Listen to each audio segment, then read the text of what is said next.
Today, I want to talk about a recent study of some intensive care nurses about end-of-life care in intensive care.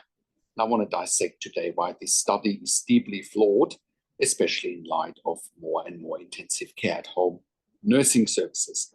My name is Patrick Hutzel from intensivecareathome.com, and today I want to talk about a recent study that the Journal of Intensive Care Medicine has published and intensive care nursing has published.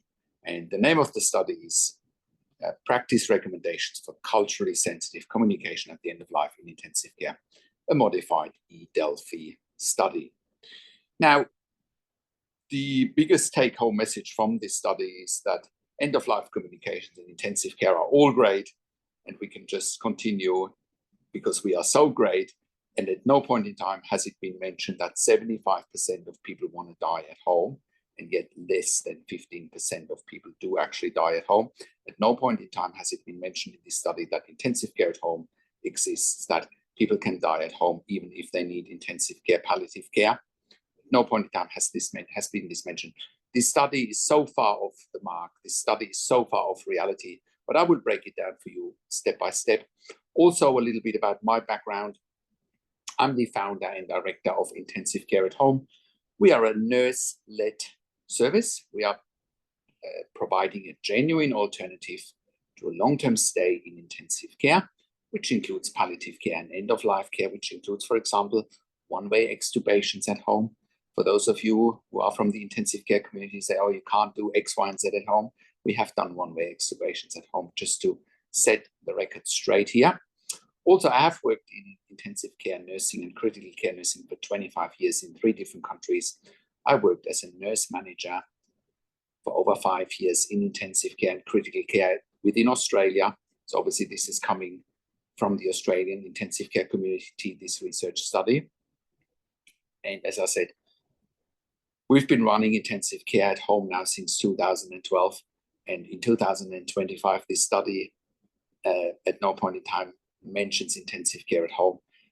Like I said, this study is so far removed from reality and it is so ignorant. I will break it down for you one by one. So let's look at the abstract of the study and let me read that out so that I can set the scene and you can understand where the study is coming from. So background. Clinicians need specific knowledge and skills to effectively communicate with patients and their family when a patient is dying in ICU. End-of-life communication is compounded by language differences and diverse cultural and religious beliefs. And I agree that it's compounded by language differences and diverse cultural and religious beliefs. And that also includes that patients actually want to die at home, not in intensive care. That's why this study is so far off the mark. Anyone that's worked in intensive care for any length of time would know that many families in intensive care say, oh, it would be so much nicer if we could have my loved one die at home.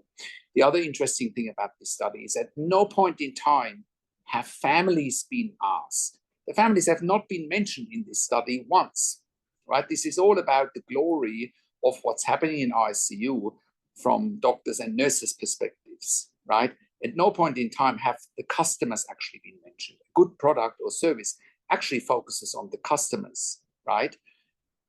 Who are we serving in intensive care? We're serving patients and families. At no point in time have they been mentioned. It's all about the doctors and the nurses.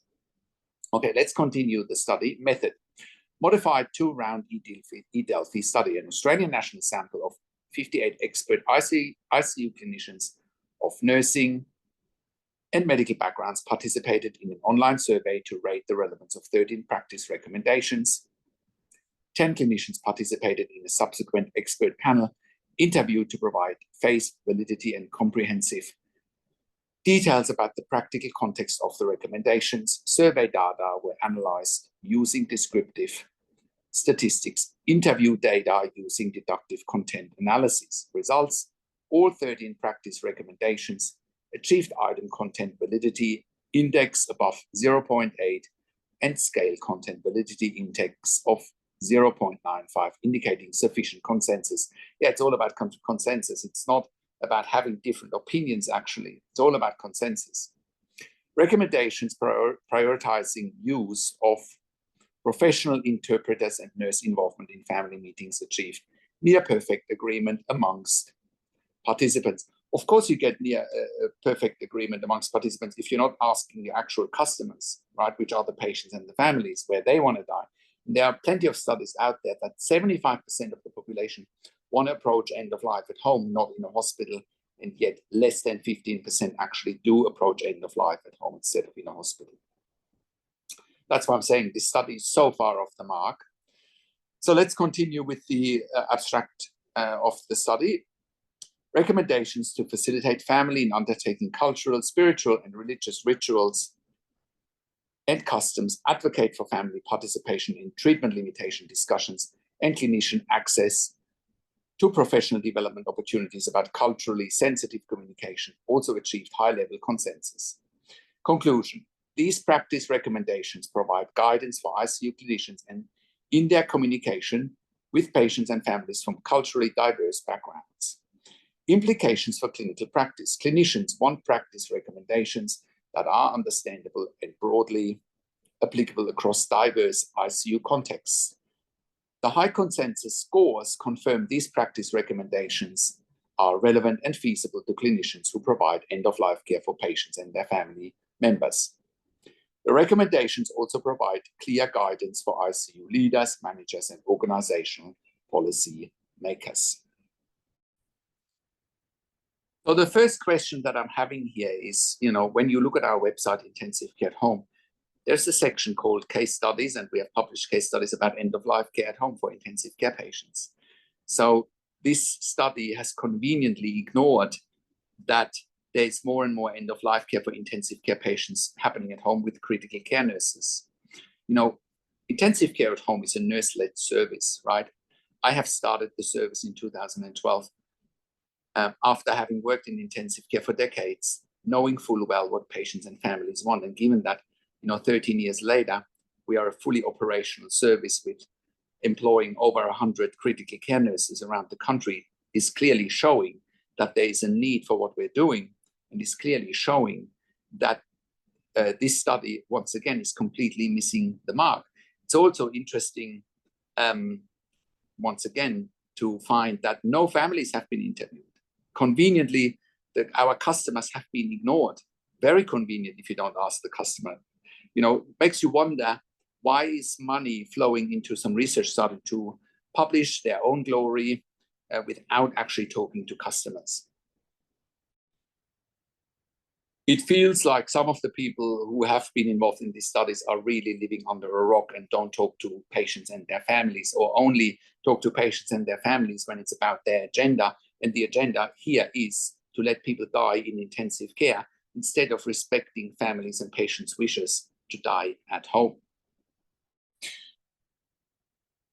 Also interesting to note that when it comes to the ethics of this study, it says in the study ethical approval to undertake this study was obtained. Support was also obtained from the Australian College of Critical Care Nurses and the Australian and New Zealand Intensive Care Society.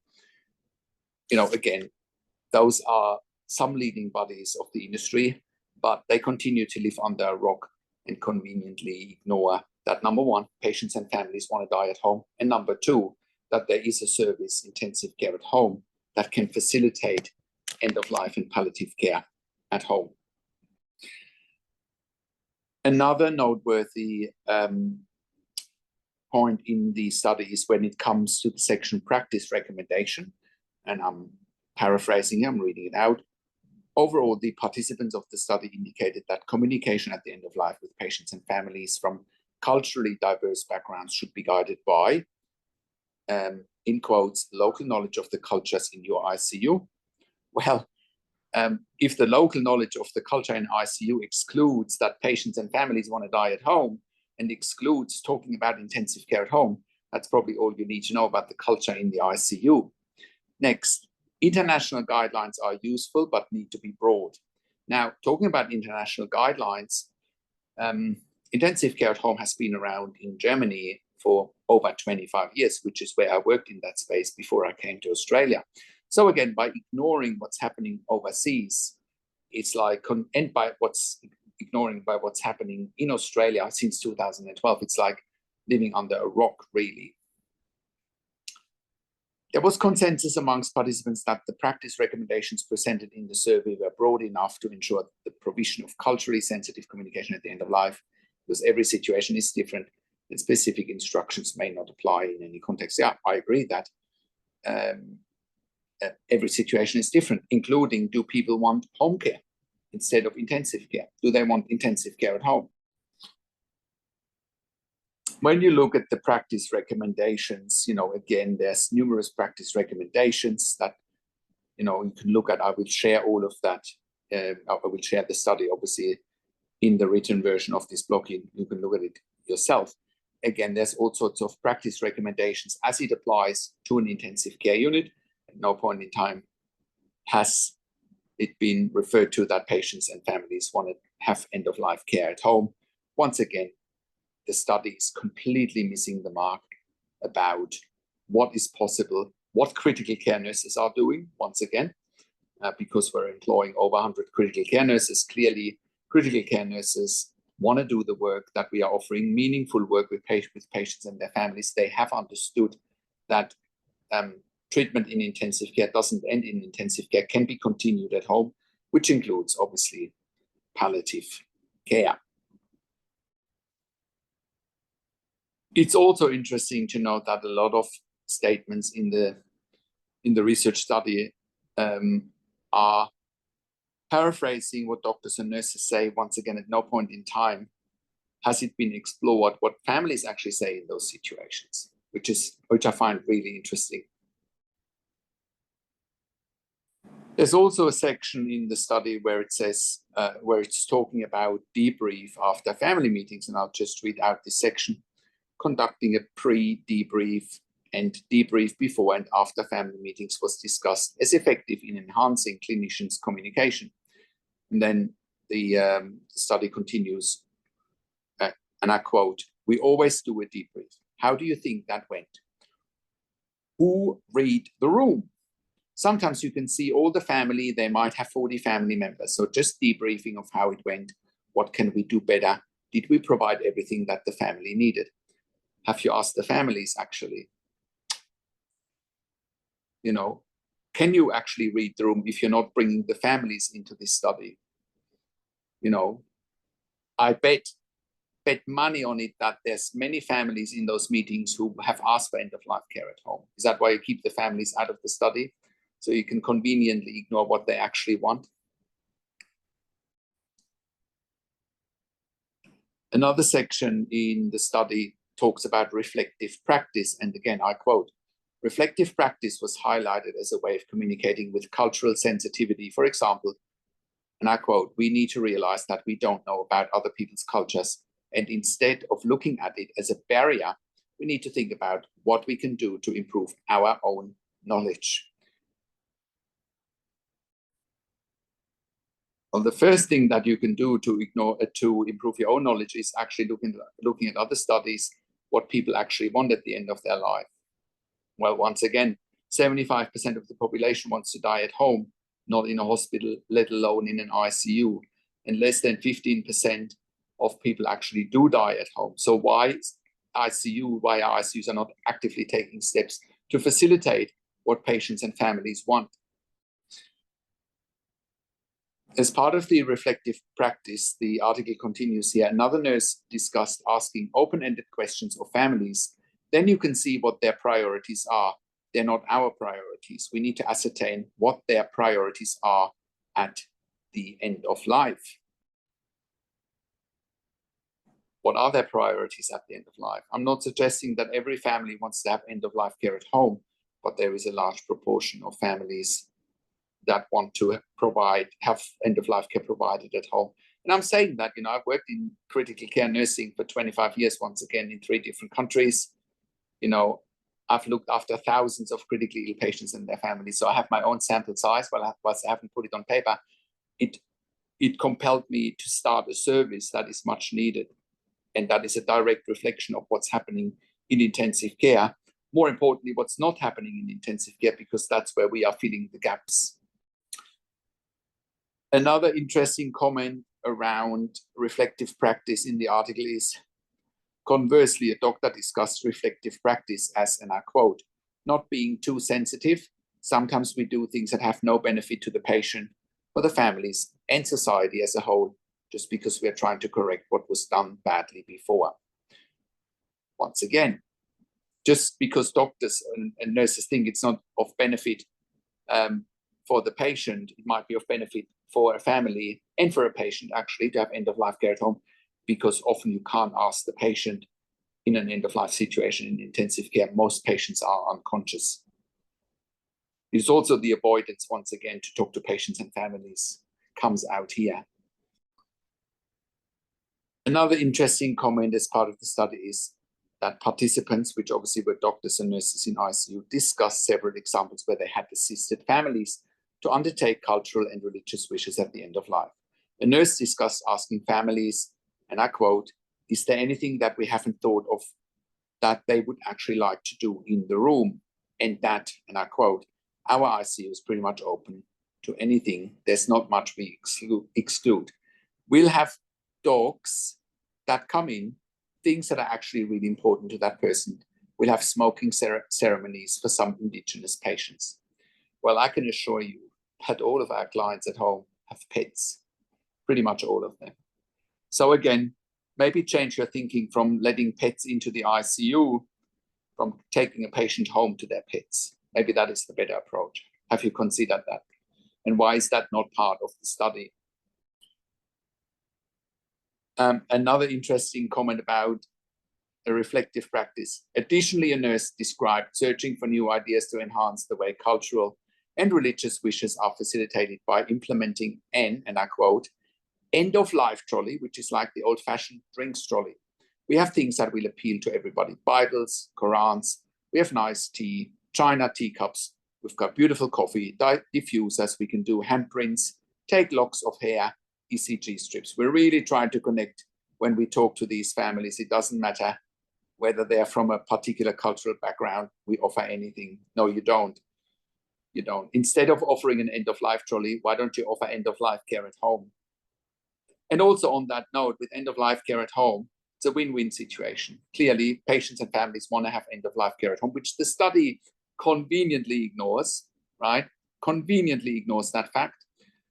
And we're freeing up an ICU bed. We're cutting the cost of an ICU bed by half. Families want to be at home. It's a win-win situation. It's a win-win situation. Finally, when reflecting on facilitating cultural and religious wishes and addressing the needs and fears of patients and their families at the end of life, it was emphasized, and again I quote, "You only die once. When you refocus that attention to actually critically address someone's needs, you can give people a really good death." Yeah, whilst conveniently ignoring that patients and families want to have end-of-life care at home. There's also a section in the study where it's with a headline discussion. And like I said, I will put the study in the written version of this blog. And I don't want to read out the whole discussion points, but there's a section that I want to read out that I think is of relevance to this video. The practice recommendations were developed from a concept analysis and systemic review, both comprising international literature as well as a multi-method, multi-center whole population data project. As such, applicability for international settings is likely to be high. I strongly disagree there, because this study doesn't even consider what's happening internationally and what's happening nationally. Like I said, intensive care at home services have been around in Germany for over 25 years. They've been around in Australia since 2013, since 2012. You know, it is actually very ignorant what's published in there and completely misses the mark once again. Also, as part of the discussion, there's another section that I think is highly relevant here. Participants confirmed the essential role of nurses in family meetings in intensive care, a finding present in other work. Although nurse involvement was rated as a priority, the role of nurses in family meetings was reported to be that of an observer rather than an active participant. Nurses are essential to advocate and provide support for families, and also after meetings, as the family may have unanswered questions. Yet research indicates that nurses are not always involved in family meetings due to the clinical requirements or simply not being invited to participate. However, when nurses are involved, their role could be enhanced as an active member of the treating team with important expertise. Well, I argue any nurse that has worked in ICU for longer than 5 years would understand that your participation in family meetings is absolutely critical as an advocate. And like I said, intensive care at home is a nurse-led service. So we've developed that out of our insights in ICU that are not part of this study. There are no insights about what patients and families really want. Because this is, once again, this is all about doctors and nurses, their agenda. It's not about what patients and families want, which is really disappointing. But I'm glad we found our niche with intensive care at home. That's making a big difference to intensive care patients and their families. It is also making a big difference for the intensive care nurses that work for us because they no longer want to work in an intensive care unit. The study also does, in the end, refer to its limitations. And again, I'm reading it out here. The study is a consensus of clinicians, patients, and family were not asked about what they want for culturally sensitive communication at the end of life. However, literature, including the perceptions of patients and families, were used to develop the practice recommendations. So finally, there's at least some acknowledgement, but again, a good research study will focus on the customers as well. So then let's look at the conclusions. In this modified Delphi study, we validated 13 evidence-based practice recommendations for the provision of culturally sensitive communication at the end of life in ICU. In clinical practice, the recommendations provide guidance for clinicians in their communication with patients and family from culturally diverse backgrounds. This work is significant for policymakers at an organizational level, for clinicians who provide end-of-life care to improve the quality of communication, and for the overall end-of-life care experience for patients and their families. Yes, that is certainly relevant on the one hand, but once again, it is completely missing the mark. And also, what I want to share here, I actually participated in the study myself. So my opinions about this topic have been completely ignored because it's not part of this study. So, you know, selective hearing, I think that's what we are referring to here. So once again, I put the study in the written version of this blog. So to wrap this all up, with intensive care at home, we are currently sending our critical care nurses into the home 24 hours a day. Therefore, we are providing a genuine alternative to a long-term stay in intensive care for ventilation, tracheostomy, home BiPAP, home CPAP, ventilation without tracheostomy for adults and children with tracheostomy and without ventilation, home TPN, home IV potassium infusions, home IV magnesium infusions, IV fluids, and IV antibiotics. We're also providing ventilation weaning at home. We're also providing central line management, peak line management, Hickman's line management, as well as port management at home. We're also providing nasogastric tube and PEG tube management at home, as well as palliative care services at home. We're also sending our critical care nurses into the home for emergency department bypass services. We have done so successfully as part of the Western Sydney Local Area Health District, their In Touch program, saving approximately $2,000 per patient that we keep at home instead of them going to an emergency department. We're also in a position to cut the cost of an intensive care bed by around 50%. An intensive care bed costs between $5,000 to $6,000 per bed day. Our service is between $2,500 to $3,000 per bed day. And we're freeing up the most sought after bed in the hospital, which is the intensive care bed. But most importantly, we're improving the quality of life for patients and their families, which is a win-win situation for all stakeholders. With intensive care at home, we're currently operating all around Australia in all major capital cities, as well as in all regional and rural areas. We are an NDIS-approved service provider all around Australia, TAC and WorkSafe in Victoria, iCare in New South Wales, NIISQ, as well as the Department of Veteran Affairs all around Australia. Our clients and we as a provider have also received funding through public hospitals, private health funds, as well as departments of health. We're currently the only service provider in Australia that has achieved third-party accreditation for intensive care at home nursing in 2025. We have been achieving this level of accreditation since 2012. No other provider has achieved this level of accreditation in the community and has created more intellectual property when it comes to intensive care at home nursing than we have. This puts us in a position to employ hundreds of years of critical care nursing experience combined in the community. No other service provider in 2025 employs a higher skill level in the community than we do, which enables us to look after the highest security adults and children in the community in Australia safely. And if you're at home already and you're watching this and you realize you don't have the right level of support, or if you're stuck in an ICU long term, including palliative care, or if your family member is stuck in an ICU long term, I'll give you a real world example today.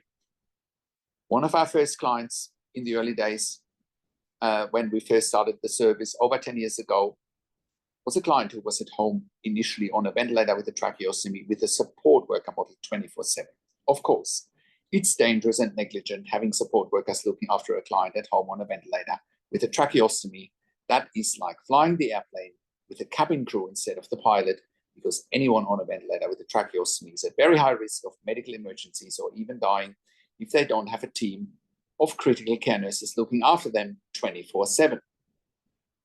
This is actually evidence-based in the community and it's documented in our mechanical home ventilation guidelines that you can find on our website at intensivecareathome.com, where it's clearly documented that only and exclusively critical care nurses with a minimum of 2 years critical care nursing experience are safe to look after ventilation and tracheostomy adults and children at home safely.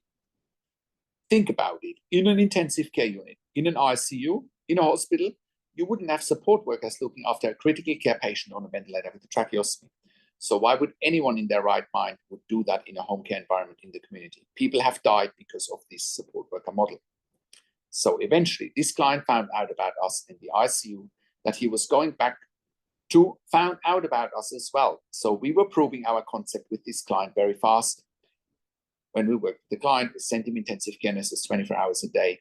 He never ever went back into ICU ever again. And we were proving our concept there very fast. And as a side note, and as a benefit for the funding body, we were cutting the cost of an ICU bed by 50%. Win-win situation. We can do the same for you if you're not safe at home or if you're stuck in an ICU, and it includes the advocacy for funding that goes along with it. We have always successfully advocated for our clients, otherwise we would not be in business. The same is applicable for those stuck in an ICU, similar to our case study. So what you're looking for, reach out to us. We make it happen for you as well. We can take you and we will take you through the right steps. This is also why we are providing level 2 and level 3 NDI support coordination. We have a team of NDI support coordinators and they have a wealth of knowledge. I've done an interview with Amanda Richards, one of our NDI support coordinators, and I'll put a link to an interview with Amanda in the written version of this blog below the video. We're also providing TAC case management and WorkSafe case management in Victoria with Lucy McCodder. And if you're an NDI support coordinator or a case manager from another organization watching this and you're looking for nursing care for your participants, please reach out to us as well. If you're looking for funding for nursing care for your participants and you don't know how to go about it and what evidence to provide, I encourage you to reach out to us as well. We will help you with the right level of funding and with the right level of advocacy. We're also providing NDI specialist nursing assessments done by critical care nurses with a legal nurse consulting background. And if you're a critical care nurse and you're looking for a career change and you want to join a very progressive, dynamic, high-performing, and customer-centric team of critical care nurses in the community, we are employing hundreds of years of critical care nursing experience combined. If you're looking for a career change, we're currently hiring for jobs for critical care nurses in Melbourne, Sydney, Brisbane, in Albury, Wodonga, in Bendigo, in Geelong, and in Warragul in Victoria. If you have worked in critical care nursing for a minimum of 2 years, pediatric ICU, ED, and you have already completed a postgraduate critical care nursing qualification, we will be delighted hearing from you. I have a disclaimer, because we are offering a tailor-made solution for our clients, which includes regular staff. Our clients do want the same staff coming over and over again because they are very vulnerable and very special, and that's why we need regular staff. So if you're looking for agency work where you can come and go, this will not be the right fit for you. We are looking for consistency, and our clients are looking for consistency. So please only apply with us if you can give us regular and consistent availability for your shifts and you're really keen on building relationships with us and with our clients. And if you're an intensive care specialist or an ED specialist, we also want to hear from you. We're currently expanding our medical team as well. We can also help you eliminate your bed blocks in your ICU and in your ED for your long-term patients or for your regularly readmitting patients with our critical care nursing team at home, We're here to help you take the pressure off your ICU and ED beds, and in most cases, you won't even pay for it. Even if you do pay for it, it's so much more cost effective than what you're paying for in ICU and ED, and you get the same level of care and you're freeing up beds. If you're a hospital executive watching this and you have bed blocks in your ICU, ED, respiratory wards, home TBN, of course, please reach out to us as well. We can help you eliminate your bed blocks very fast. If you're in the US or in the UK and you're watching this and you need help, we want to hear from you as well. We can help you there privately with one-on-one consulting and with hiring nurses privately. Once again, our website is intensivecareathome.com. Call us on one of the numbers on the top of our website or simply send us an email to info, that's info@intensivecareathome.com. And if you like my videos, subscribe to my YouTube channel for regular updates for families with intensive care at home and intensive care. Click the like button, click the notification bell, share the video with your friends and families, and comment below what you think about this video and what you want to see next. Thank you so much for watching. This is Patrick Hutzel from intensivecareathome.com, and I will talk to you in a few days. Take care for now.